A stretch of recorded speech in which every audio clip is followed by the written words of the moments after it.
You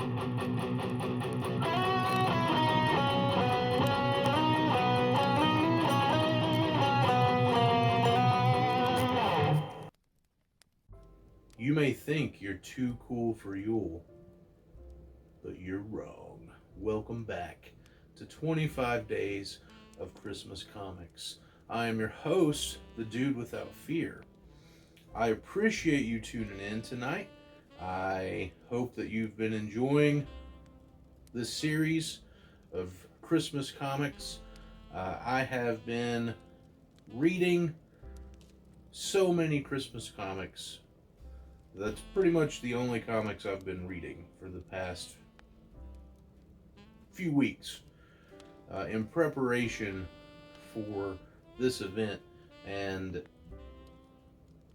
I've read a lot of really good Christmas comics, and I've read some meh Christmas comics. But I've purposefully tried to select the comics that speak to me, that give me a lesson and give me something that I can use to better myself, which is the whole reason that people read comic books anyway. Comic books are, yeah, they're entertainment, but comic books also give us something to strive for, to be better. They give us examples of people who are better than us in some manner, so that we can live up to that example. And yeah, they're fictional. Who cares? It's still what they represent and the ideals that they promote. So I've purposefully selected the comics featured for two reasons. One, to have a variety. I wanted to select. I could easily do 25 episodes about Christmas comics that are Batman, Superman, and Spider-Man. No problem. Done. Easy. No problem. But I wanted to give people a variety. I wanted to include a variety of characters, and I wanted to include.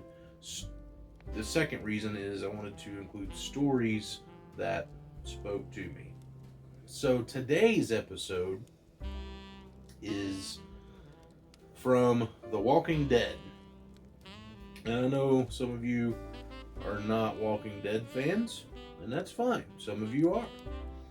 But this is a super short story, and there's no zombies in it, okay? So bear with me for those of you that don't dig The Walking Dead. So this story was printed in an Image Comics Christmas special, but I don't have it in that format. I have it. It's in the back of the first compendium of The Walking Dead. I believe it was also in a free comic book day version of The Walking Dead, possibly. Not 100% sure of everywhere it's printed, but it's definitely printed in the back of Compendium One. So, in the very back of this compendium, our story begins.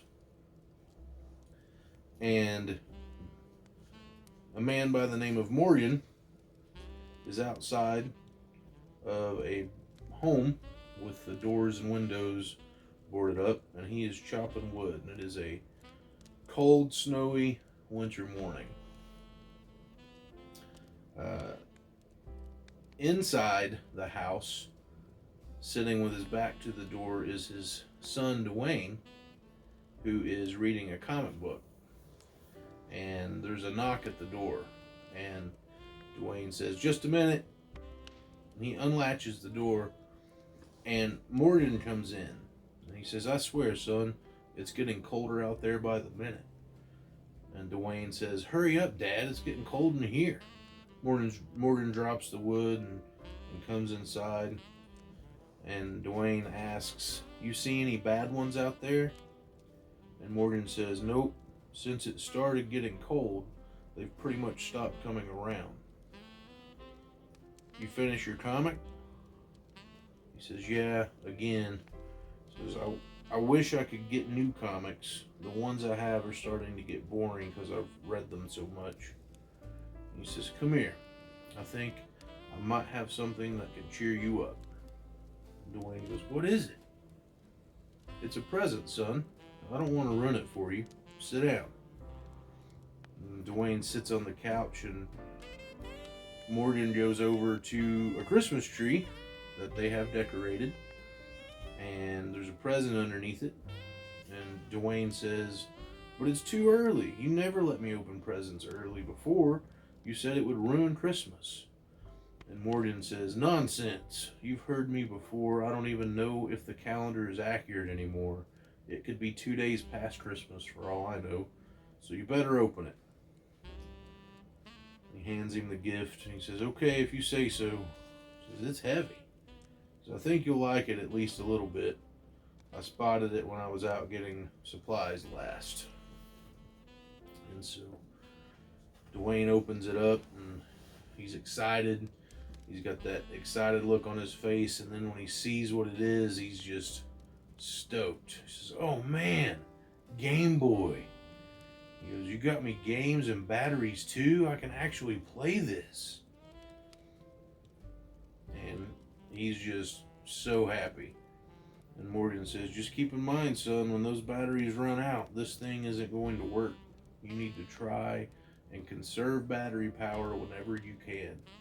Batteries aren't exactly easy to come by these days." He goes, "I know, Dad. I won't leave it on while I'm not playing or anything, I promise." "Thanks, Dad. I love you."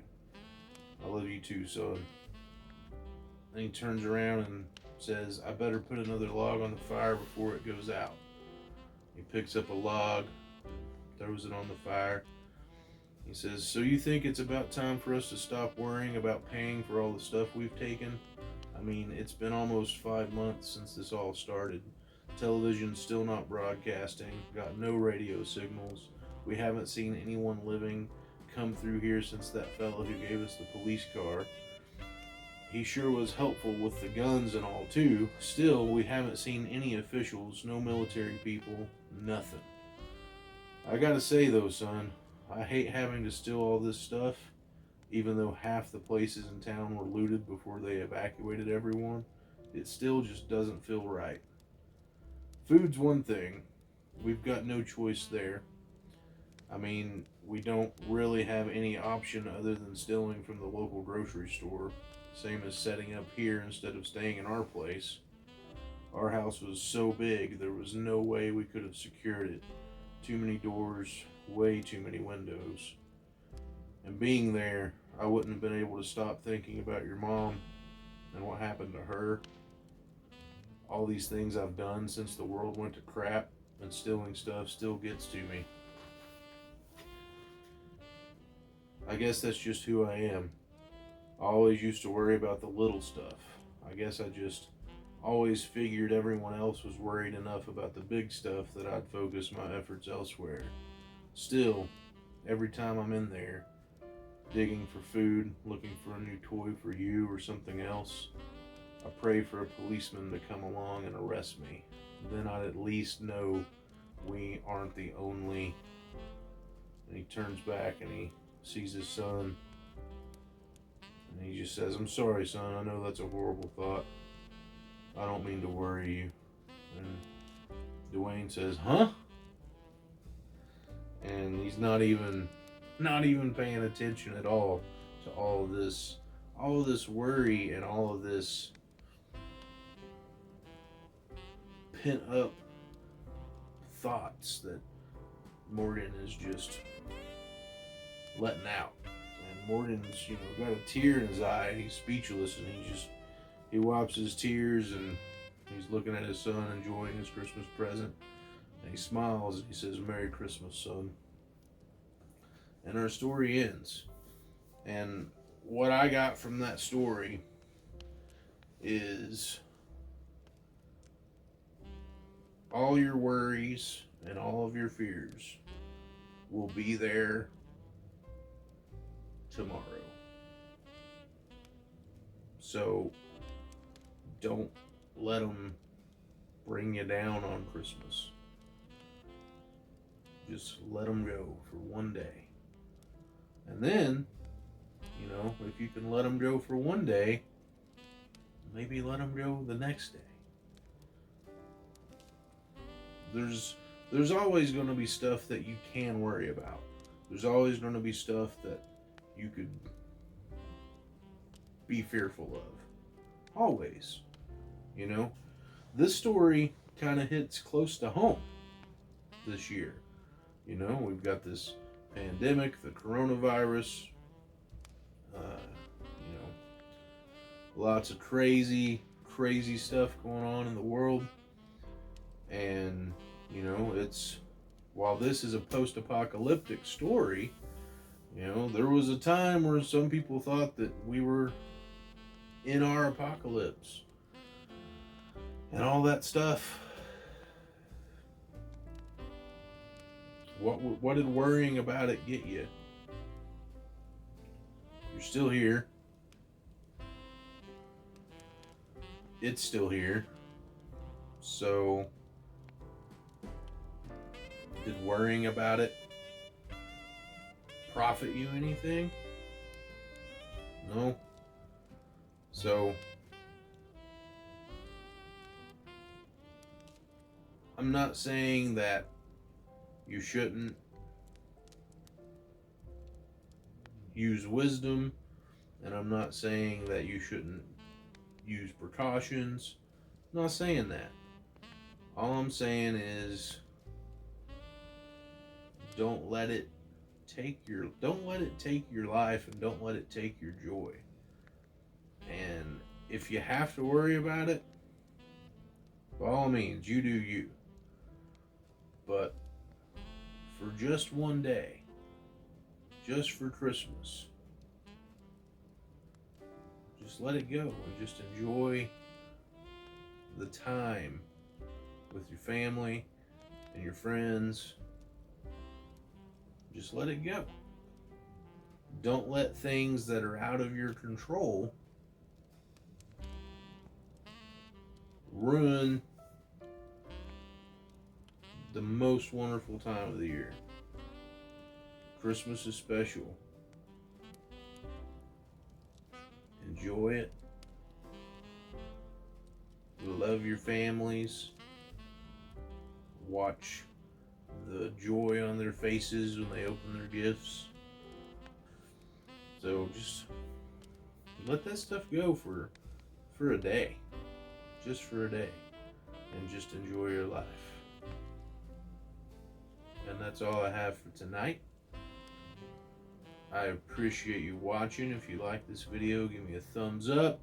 Be sure to subscribe and hit that notification bell so you know when tomorrow's episode will be uploaded. I will see you tomorrow. Have an excellent evening. Good night.